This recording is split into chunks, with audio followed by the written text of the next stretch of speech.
Welcome to Season 2 of the Therapist to Millions podcast, where we get under the skin and into the brains of leading therapists and coaches from around the globe to find out what makes them tick and how they are helping those on the front lines of mental health around the world.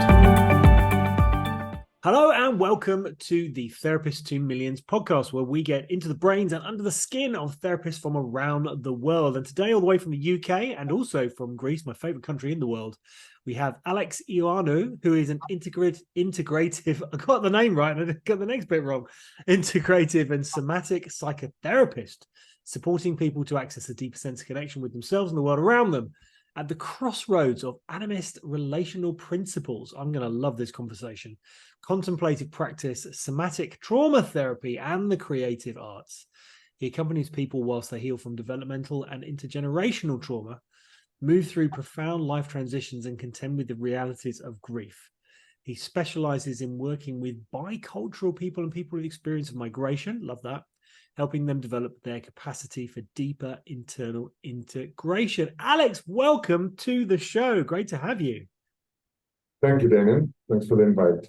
This is very, very interesting. Tell me all about some somatic arts therapy, ancestral lineage healing. I mean, there's so many things here that we can talk about. Just give us a background. How did you get into this? What are they? Give us the details.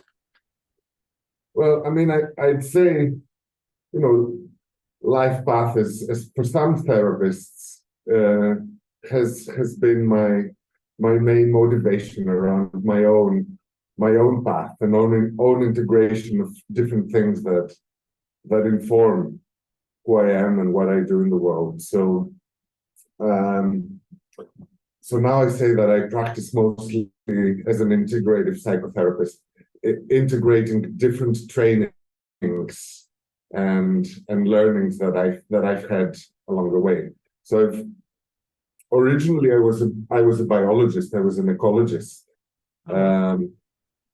Before then being slightly disillusioned with science and doing theater for my own expression, and that was before I trained as a dramatherapist, which is a creative form of psychotherapy, using the body and metaphor and myth.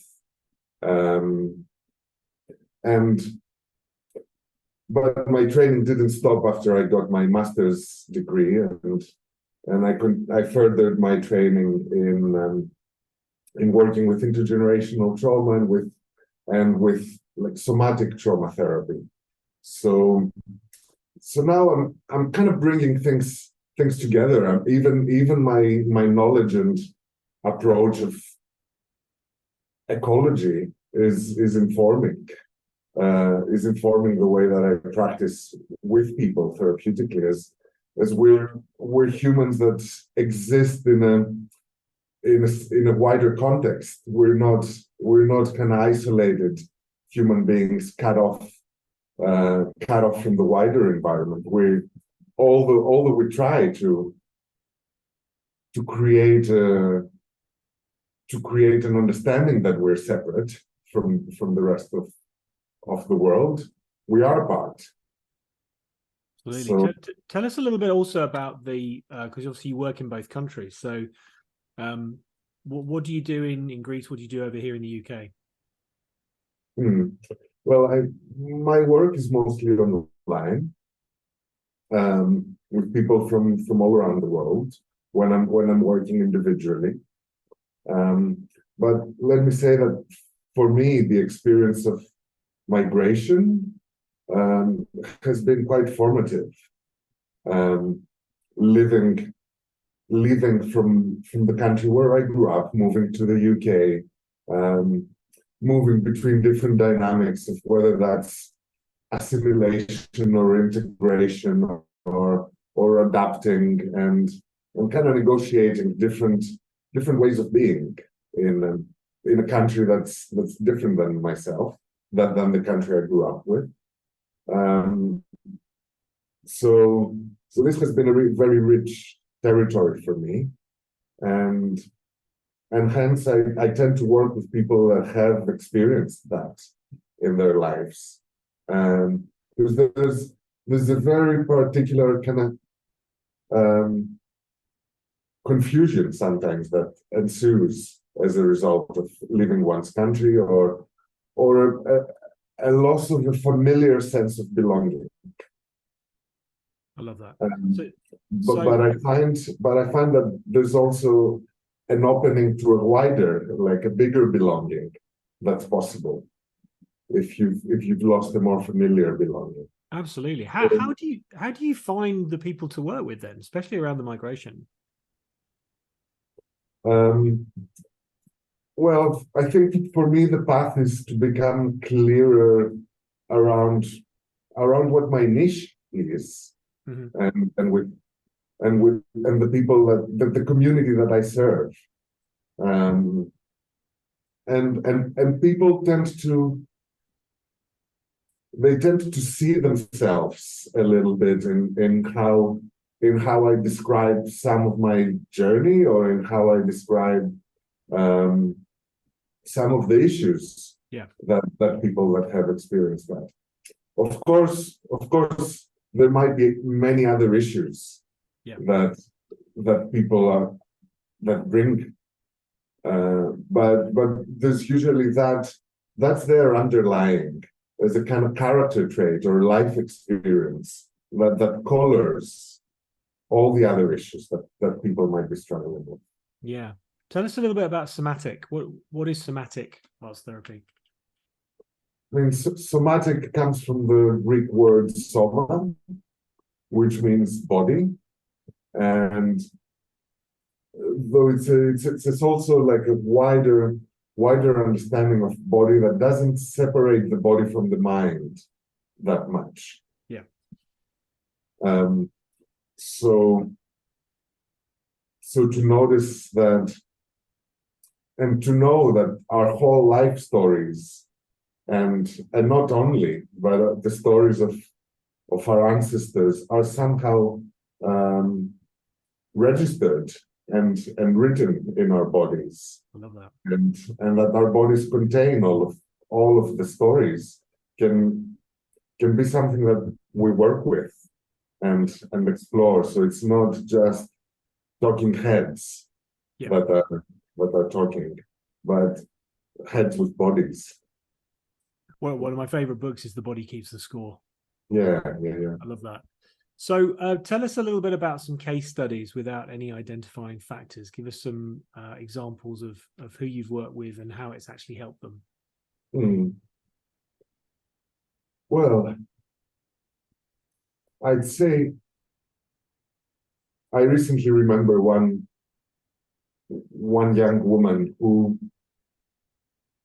was living a fairly stable and but also unfulfilled life, and kind of stuck with unfulfilling work, but also too scared to take a step outside of that work. And after about a year of working together, she kind of decided to stop the job that she was doing. She quit her job. She had put some money on the side and decided to move. She was based in the US, and her ancestors were, but she had come from Greece, so she was Greek American. Right. And she took a big sabbatical to go back to her family's home in Greece in order to write a script, as she was a script writer for films. And that's still in the process of somehow taking a bigger risk in life, where there was no guarantee or no security that doing that would actually bring the result that she wanted. But it was a move out of a situation that was unsatisfying, and there were personal blockages that were holding her back from taking a risk. So that's what we worked with. That was really interesting, actually. And I'd say, yeah, the general idea is that sure, after a first period of, like, people have anxiety or depression symptoms, and symptoms tend to drop. But then for me, that's when the work begins, after the symptoms have dropped, and after people can start imagining really what it is that they desire for themselves, and taking the steps that might bring them there. Yeah. How do you look after your own mental health in your practice? I mean, connection is the main aspect of my work, and connection is also what I develop for myself. There's aspects of, like, how do I connect with myself? Like, how do I notice my body in a day-to-day basis? Am I just kind of running around like a headless chicken, or am I stopping, taking pauses, taking moments to, like, notice the world around me, spend time in a park or by the sea, or in the woods, and not just walk, but really take a moment to feel connected with the place. Yeah. And that's the game changer, that it's not just doing, but also noticing how I am being in each place. And that's really important, especially if you're in a city as well, I think. Yeah. And it's all very fast paced, but absolutely, there's still opportunities, to take a moment to notice. Maybe we don't have a rich forest, but sometimes even a tree in the corner of the street, and noticing that tree and taking a breath can be important. Yeah. What is the biggest challenge you're facing as a therapist and a coach right now in your practice? I'd say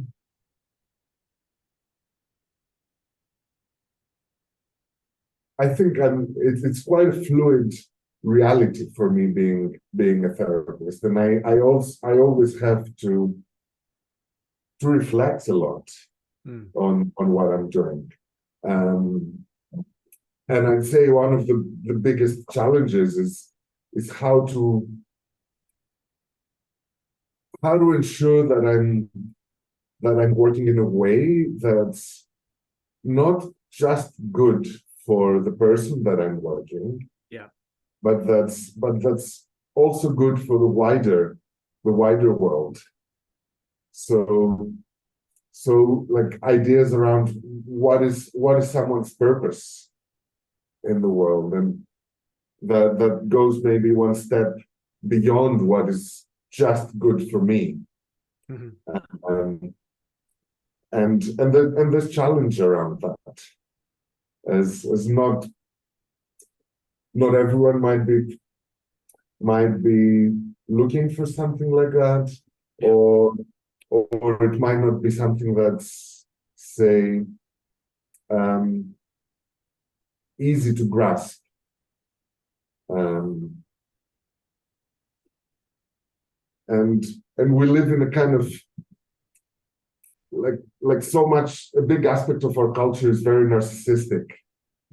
And if we try to get really well adapted to the very narcissistic culture, then we're not really serving our clients, and we're not really serving the world in a way. So that's how to support people to not really adapt to a narcissistic culture, but to be truly themselves beyond the kind of confines of a culture that asks you to be narcissistic to succeed. So Absolutely. What in terms of marketing techniques for your business, how do you go out there? How do you grow your business? How do you connect with people? What do you do? The most important is for me has been word of mouth. Yeah. And people that are happy with what I'm doing, talking to other people.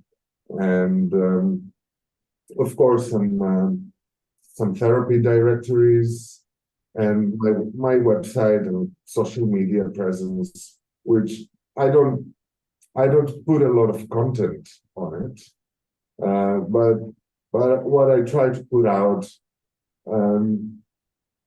for me is quite focused and just being clear on my niche, that Yeah, who are the people I work with. I like that. And what do you have plans for expansion in the future?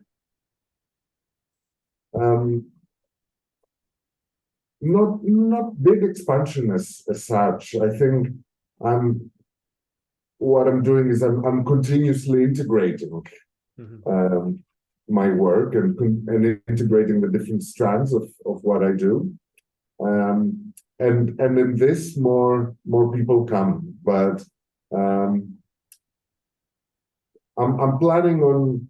I've been mostly running one-to-one sessions, and right now from September onwards, I'm expanding to running more group sessions, and more, and developing my own courses as well. Great idea. Yeah, we help a lot of our clients do that, actually. So now, in terms of books, let's talk about books, because I mentioned The Body Keeps the Score earlier. First of all, if you could write a book, what would the title be, or have you written a book? I haven't written a book. I've recently written a chapter on an edited book that's going to be published soon. Fantastic. What's the title of that one? We're not sure of the book chapter yet, of the book title, but the title of my chapter is working with, like, the relationship of immigrants with their ancestors, and cultivating a deeper sense of belonging. Wow. For immigrants. So I'm excited for that, and I'm excited. When's that coming out? It's still in the publishing sector. We don't know. Probably end of 2024. Oh, okay. For a while, yeah. But I'm excited for that, and it's a great collection of different practitioners that have made this book possible. So I'm excited to be part of this, like, collective of different voices. Now, on the subject of books, what's your favorite therapy or coaching book you've ever read, and why?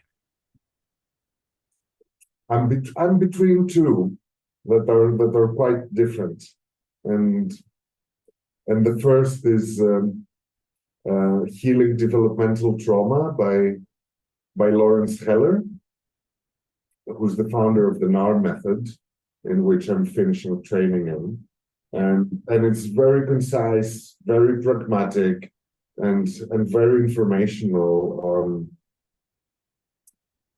on a whole body level impact of trauma, and on a cultural level impact of trauma as well. And the other is a book called Wild Therapy by Nick Totten, who's a Reichian and embodied relational psychotherapist in the UK, who talks a lot about the relationship of culture and nature, right? The domesticated aspect of ourselves and the wild aspect of ourselves, and kind of opening the field of therapy, that we don't only work with individual humans and bodies, but we also work with a wider culture. I like the sound of that one. We'll include the links to both of those in the show notes. And so tell us a fact that blows our mind, or if you feel brave, tell us a joke that's one of a kind, and you can win 3 months free membership to the Therapist to Millions. I don't have a joke as such. I'll give you a fact that I think is it's fascinating that it's not just our own personal story that affects us, but we know now that from the science of epigenetics that experiences that even 7 generations before of us, that what their experiences changes the way that the DNA is expressed. Wow. And that gets passed down. So we're not just dealing with our own personal experiences, but of many generations before us. And that this informs pretty much the way that we behave, but also the way we see the world. And epigenetics is great in the sense that it doesn't mean that your DNA is changed, but it changed the way that it expresses. So that gives us the capacity to know that we can also change, even on a deeper level. I love that. Yeah. Yeah. Okay. 3 months free membership coming your way. And finally, how can people get hold of you? How can people contact you? So I have a website up, which is the best way to get in contact with me. You can either send me a message via that, give me a call, and I also have an automated booking system where you can go on the website and choose a time slot to speak with me. And the website is www.rodihealing, so RODI healing.com. rodihealing.com. We'll put the link to that in the show notes as well, and also your other contact details. And are you on social media as well? Yes, with the same handle of the website. I'm on Instagram and Facebook. Fantastic. We'll put those links in as well as also the links to the books, which actually both of those books haven't been recommended before. So that's good. We're building up a nice library of recommendations here. Alex, it's wonderful to have you on the show. Thank you very much for sharing your fascinating experience. And it's really interesting what you're doing as well. And keep up the great work. Thanks a lot, Damien. Thank you. Take care. You too. Bye-bye. If you would like to take part as a guest on the Therapist to Millions podcast, simply email me, damien@therapisttomillions.com. That's Damien with 2 A's, as all of the guests on the show will get 3 months free access to our Therapist to Millions membership worth $300. So if you would like to know how to write a best-selling book, secure a TEDx talk, create membership sites with content you don't even have to create, build client acquisition funnels, effective lead magnets, or your very own podcast, and way more besides, why not head over to therapisttomillions.com and join our community of like-minded professionals. And if you'd like an additional $20 off your membership, simply type in the coupon code PODCASTLISTENER at the checkout.